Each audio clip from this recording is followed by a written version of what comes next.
Haleluya saudara yang dikasih Tuhan. Puji Tuhan.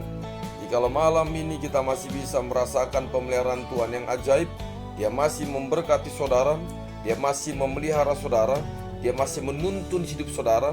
Bahkan hari ini kita masih boleh merasakan karyanya yang nyata, di mana saudara dan saya diberikan kekuatan dan kesehatan.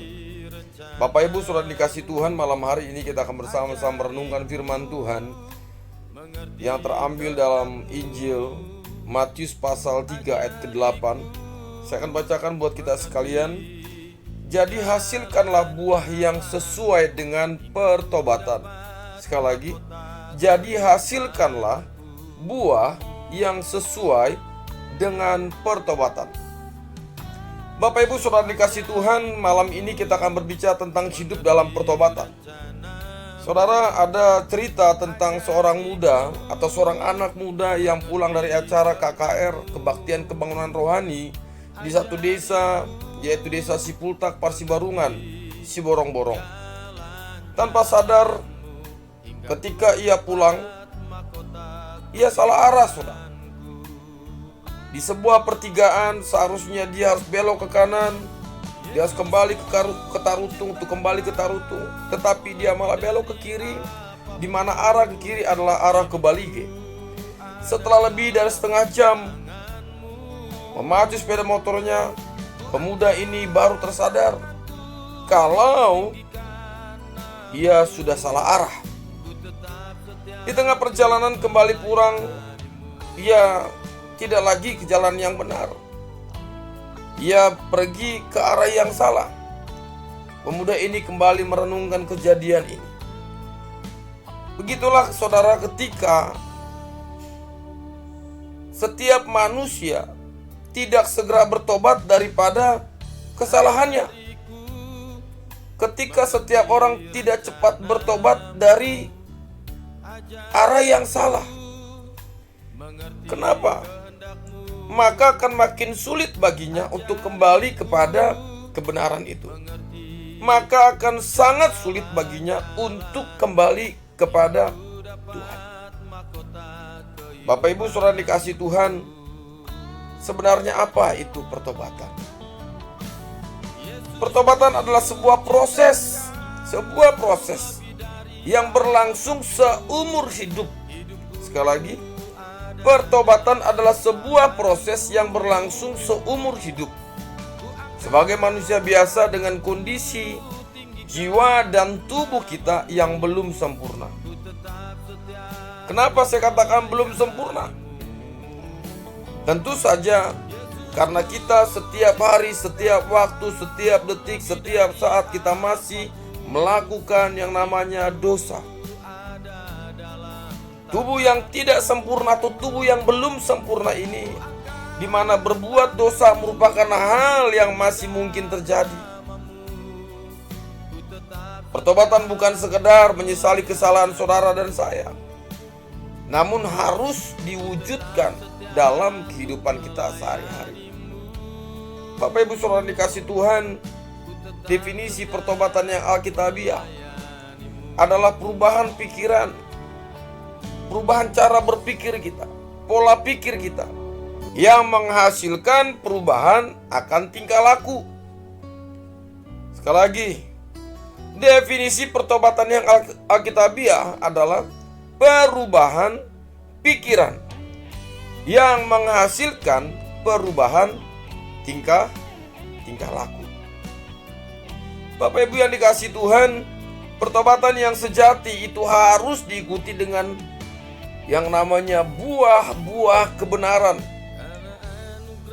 atau buah-buah roh yang terdapat di dalam Galatia pasal 5. Kasih, sukacita, damai sejahtera, kesabaran, kemurahan, kebaikan, kesetiaan, kelemah lembutan, dan juga penguasaan diri. Buah roh dalam bahasa Yunani, buah Roh Kudus dalam bahasa Yunani, kalau buah adalah karpos, sedangkan bahasa Yunani daripada roh adalah pneumatos. adalah istilah Alkitab yang merangkum 9 sifat nyata dari hidup kekristenan. Hidup kekristenan yang sejati menurut siapa? Menurut Rasul Paulus dalam suratnya kepada jemaat di Galatia. Kita sudah lihat dan kita sudah baca dalam Galatia pasal 5 tentang buah-buah roh. Meskipun tertulis ada 9 sifat atau atribut, tetapi istilahnya atau istilah aslinya dalam bahasa Yunani untuk buah adalah kata tunggal, menegaskan bahwa hanya ada satu macam buah dengan 9 sifat. Hanya ada satu macam buah dengan 9 sifat. Bapak Ibu Saudara kasih Tuhan, di seluruh Alkitab orang saleh diibaratkan seperti pohon. Di pasal ini Paulus mulai menjelaskan buah macam apa yang harus dihasilkan oleh pohon yang baik, yaitu orang saleh atau orang yang benar. Buah ini akan dihasilkan oleh mereka yang sungguh-sungguh bertobat. Sekali lagi Bapak Ibu, buah ini akan dihasilkan oleh mereka yang sungguh-sungguh bertobat. Bertobat dan menjadi pengikut sejati Yesus Kristus. Jika seseorang tidak menghasilkan buah ini, ia bukanlah seorang Kristen yang sejati. Bisa kita katakan dia bukan seorang pengikut Kristus. Bapak Ibu yang dikasih Tuhan, penyampaian sifat-sifat daripada buah roh ini didahului dengan peringatan untuk tidak melakukan perbuatan daging, yang diikuti dengan sejumlah sifat-sifat yang sangat buruk, yang mana sifat-sifat tersebut bertentangan, berlawanan dengan yang namanya buah-buah roh itu, yaitu sikap dengan tindakan atau sikap dan tindakan yang baik dan berkenan kepada Tuhan. Contohnya, bila dulu sebelum saya bertobat, sifat saya adalah seorang pemarah. Saya pendendam, orang yang mudah sakit hati. Namun setelah saya bertobat, maka saya harus berubah menjadi lebih sabar. Saya harus lebih lagi mengampuni orang lain, mengampuni orang-orang yang menyakiti, orang-orang yang melukai. Saudaraku, dalam Alkitab kata bertobat berarti berubah pikiran. Alkitab juga memberitahu kita bahwa pertobatan yang sejati akan menghasilkan perubahan tindakan. Saudara dapat melihat di dalam Lukas pasal 3 ayat 8 sampai 14. Di dalam Kisah Para Rasul pasal 3 ayat 19. Kisah Para Rasul pasal 26 ayat 20 menyatakan, tetapi mula-mula aku memberitakan bahwa mereka harus bertobat dan berbalik kepada Allah, serta melakukan pekerjaan-pekerjaan yang sesuai dengan pertobatan itu. Bapak Ibu yang dikasih Tuhan, saudara dikasih Tuhan, penting sekali untuk kita dapat memahami bahwa pertobatan bukanlah hasil perbuatan kita. Pertobatan bukanlah hasil daripada perbuatan kita demi untuk mendapatkan yang namanya keselamatan. Kita harus tahu bahwa tidak ada seorang pun yang dapat menerima keselamatan itu dengan caranya sendiri, dengan cara dia berbuat baik. Tidak seorang pun dapat bertobat dan datang kepada Allah kecuali Allah lah atau Allah sendiri yang menarik orang tersebut. Kisah Para Rasul pasal 5 ayat 31 dan pasal 11 ayat ke-18 mengindikasikan bahwa pertobatan adalah pemberian Allah yang dimungkinkan semata-mata karena apa, saudara? Karena anugerahnya. Tidak ada seorang pun yang dapat bertobat kecuali Allah yang menganugerahkan itu. Kecuali Allah yang menganugerahkan pertobatan tersebut. Bapak Ibu, dalam Alkitab pertobatan menghasilkan perubahan tingkah laku. Itu sebabnya Yohanes Pembaptis berseru agar orang-orang menghasilkan buah yang sesuai dengan pertobatan. Kita sudah baca dalam Matius pasal 3 ayat 8. Seseorang yang benar-benar telah bertobat, yang tadinya menolak Kristus menjadi beriman kepada Kristus. Sekali lagi, seseorang yang benar-benar telah bertobat dari yang tadinya menolak Kristus menjadi beriman kepada Kristus. Itu akan terlihat melalui kehidupannya.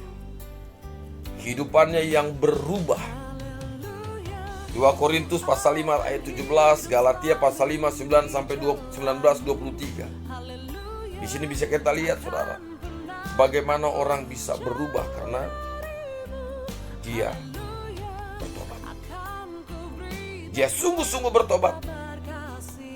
Tadinya dia menolak Kristus, lalu dia menjadi percaya. Dia beriman kepada Kristus. Akhirnya dapat dilihat dari kehidupannya.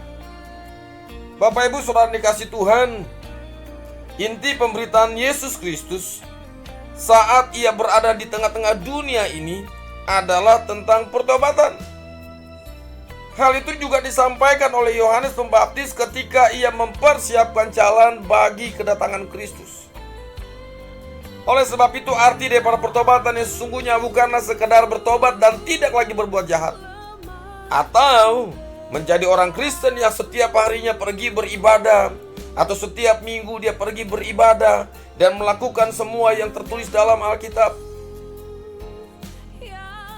Saudara yang dikasihi Tuhan, pertobatan yang dimaksudkan oleh Allah adalah suatu pembaharuan budimu, pembaharuan pola pikirmu yang menghasilkan perubahan karakter menjadi seperti Kristus. Hidup saudara dan saya harus sama seperti Kristus. Hidup saudara dan saya harus sama sesuai dengan apa yang Kristus lakukan. To be like Jesus. Pertobatan sejati adalah metanoia, yaitu mengganti semua pikiran manusia menjadi pikiran Allah. Bapak Ibu yang dikasih Tuhan, semua pikiran yang tidak ilahi, yang bukan dari Tuhan, itu harus diganti dengan pikiran Tuhan Yesus. Kita harus belajar mengganti pikiran kita dengan pikiran Kristus selama 24 jam sehari, 7 hari seminggu, untuk menjadikan visi dan misi Allah terjadi di tengah-tengah dunia ini. Bagaimana caranya kita dapat mengetahui pikiran Tuhan?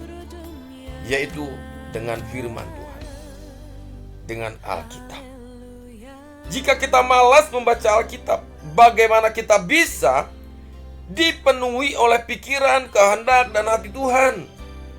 Pertobatan yang sesungguhnya harus taat, harus tiba kepada seluruh perencanaan hidup, semua keinginan dan kehendak kita, pengajaran dalam keluarga, hingga setiap hal dalam hidup kita harus selaras dengan keinginan Allah.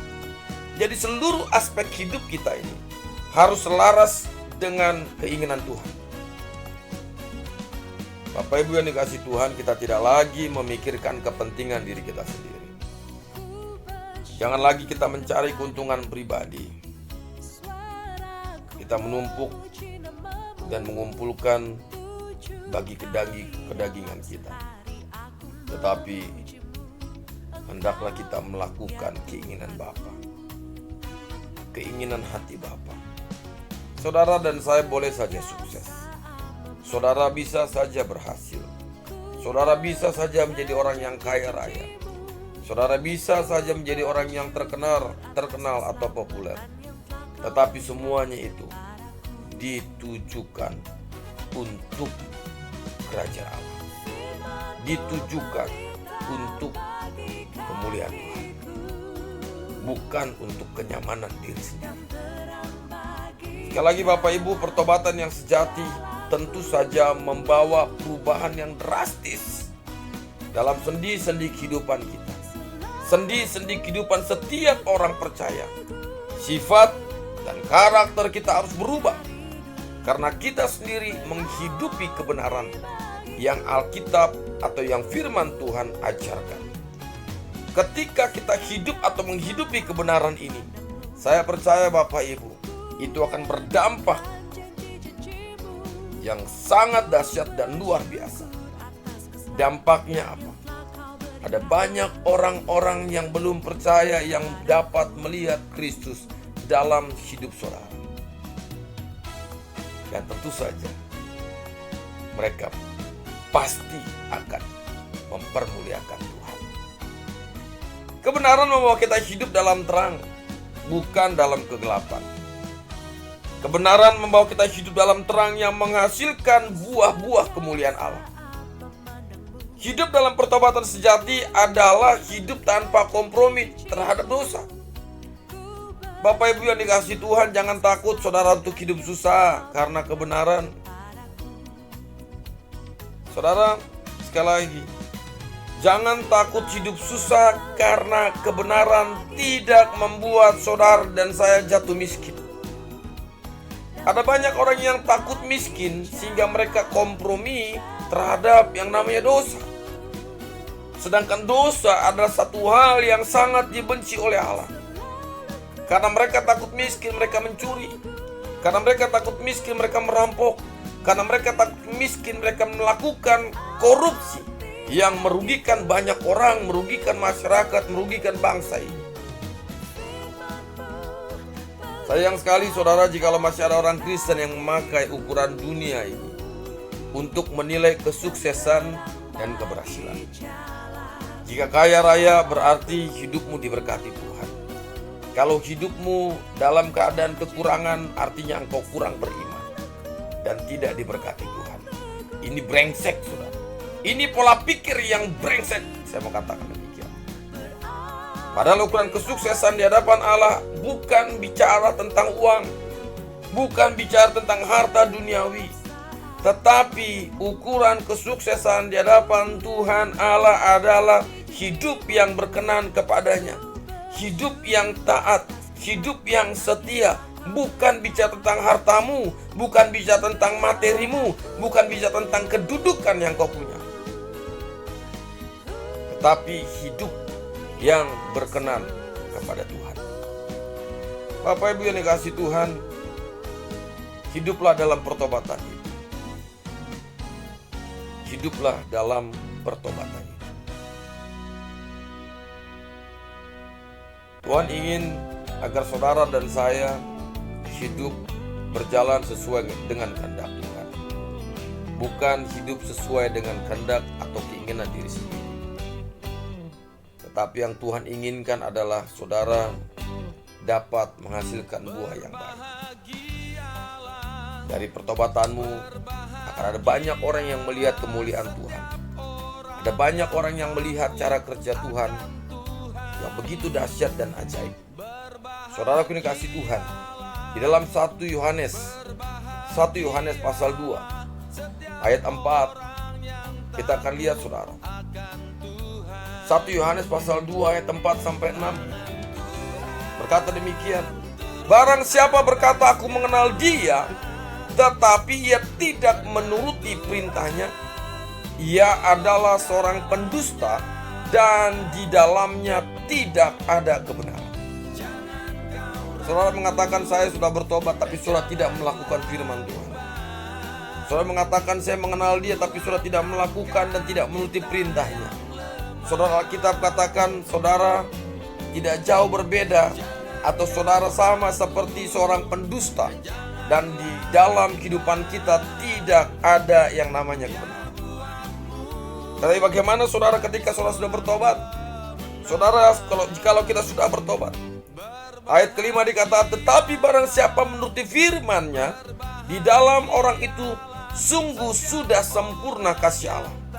Dengan itulah kita ketahui bahwa kita ada di dalam Dia. Berarti apa saudara? Kalau saudara katakan saya sudah bertobat, saudara harus tunduk dan turuti firman Tuhan. Kenapa demikian? Karena di dalam orang yang sungguh-sungguh atau orang yang sungguh-sungguh percaya, orang yang sungguh-sungguh menuruti firman Tuhan, maka dikatakan sudah sempurna kasih Allah. Dengan itulah kita ketahui bahwa kita ada di dalam Dia. 1 Yohanes pasal 26. Yang terakhir, saudara, dikatakan demikian. Barang siapa mengatakan bahwa ia ada di dalam Dia, ia wajib hidup sama seperti Kristus telah hidup. Sekali lagi, barang siapa mengatakan bahwa ia ada di dalam Dia, ia wajib hidup sama seperti Kristus telah hidup. Kata wajib ini, saudara, engkau harus lakukan. Kata wajib ini tidak ada tawar-menawar. Engkau harus lakukan itu. Hidup sama seperti Kristus telah hidup. Hidup sama seperti Kristus telah hidup. Engkau harus menghasilkan buah pertobatan. Engkau harus bertobat. Engkau harus memulihkan pikiran. Engkau harus berjalan sesuai dengan kehendak Tuhan. Engkau harus melakukan apa yang Tuhan mau. Oleh sebab itu, saudaraku yang dikasihi Tuhan, mari malam ini di tengah-tengah situasi kondisi yang tidak menentu, tapi kita harus belajar bersyukur bahwa segala sesuatu tidak ada yang kebetulan dalam Tuhan. Tuhan mengizinkan ini semua terjadi untuk kita kembali merenungkan siapa kita di hadapan Tuhan. Sebenarnya apa yang sudah kita lakukan buat Tuhan. Apakah hidup saya sudah berkenan di hadapan Tuhan, ataukah hidup saya masih menyimpang daripada kebenaran firman Tuhan? Jikalau hidup saudara masih menyimpang dari kebenaran firman Tuhan, malam hari ini hiduplah dalam pertobatan. Bertobatlah, sebab kerajaan Allah sudah dekat. Masih ada Yesus, masih ada jawaban. Tuhan Yesus memberkati. Shalom.